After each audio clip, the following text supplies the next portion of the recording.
वो दिन जब आसमान थोड़ा करीब आ गया। विलो गांव में एक धूप भरी सुबह शुरू हुई, लेकिन कुछ अजीब सा था। आकाश पहले से कहीं ज्यादा नीचे नजर आ रहा था और उसके बादल छतों के ऊपर बड़े बड़े कॉटन के तकिए जैसे टंगे थे।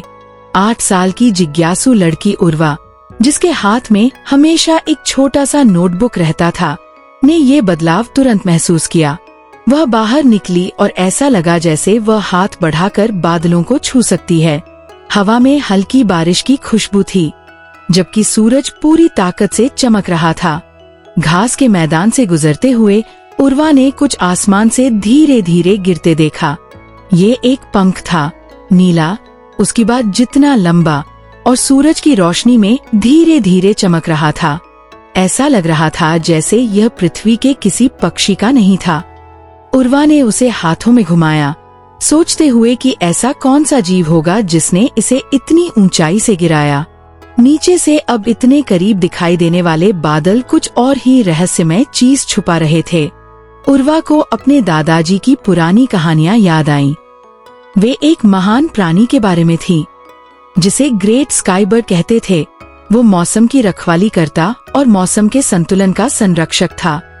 कहा जाता था कि अगर उसका कोई पंख गिर जाए तो इसका मतलब था कि पक्षी परेशानी में है और आसमान का संतुलन खतरे में है।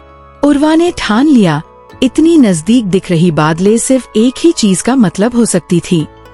अब समय आ गया है कि वह स्काई बर्ड को ढूंढे और उसकी मदद करे। मैदान के आगे जमीन उठकर धीरे धीरे टीलों में बदल गई, जहाँ सबसे निचले बादल घास को छू रहे थे। जैसे ही उर्वा ने कदम रखा, उसके पैर जमीन पर नहीं, बल्कि एक नरम स्प्रिंग जैसी सतह पर पड़े। एक बादल जो उसका वजन संभाल सकता था।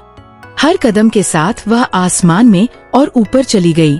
नीचे गांव छोटा होता गया और दुनिया के रंग हरे, सुनहरे और नीले पैच में बदल गए।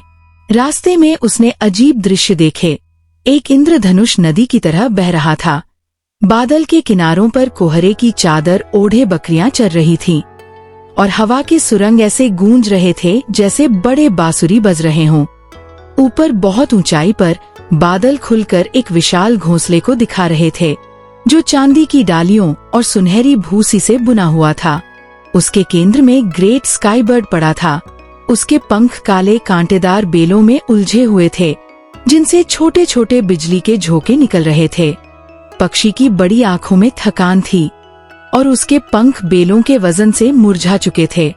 उर्वा ने अपनी सारी ताकत लगाकर घोंसले में चढ़कर कांटेदार बेलों को खींचना और फाड़ना शुरू किया। धीरे धीरे बेलें टूट गईं और पक्षी के पंख फैल गए। तूफानी बादल बिखर गए और सुनहरी धूप की किरणें घोंसले में आ गईं। बेलों से मुक्त होकर स्काई बर्ड जोर से पंख फड़फड़ाया और गर्म हवाएं जमीन पर लुढ़कने लगी। उसके चमकते पंखों में से एक पंख उर्वा की ओर धीरे धीरे गिरा। ये पहले वाले पंख से भी ज्यादा चमक रहा था। ये एक तोहफा था, एक वादा कि अगर गांव को कभी मदद की जरूरत पड़ी तो वह स्काई बर्ड को बुला सकती थी। उर्वा नरम हवा की धारा पर नीचे उतरी और स्काई बर्ड उसके ऊपर उड़ते हुए उच्च बादलों में गायब हो गया।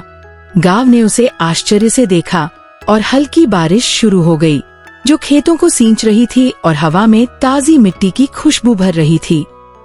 उर्वा ने चमकते पंख को अपने नोटबुक में रखा और उस दिन की कहानी लिखी। वह जानती थी कि वह हमेशा उस सुबह को याद रखेगी जब आकाश इतना करीब आया था और उसने उसमें चढ़कर साहस दिखाया था।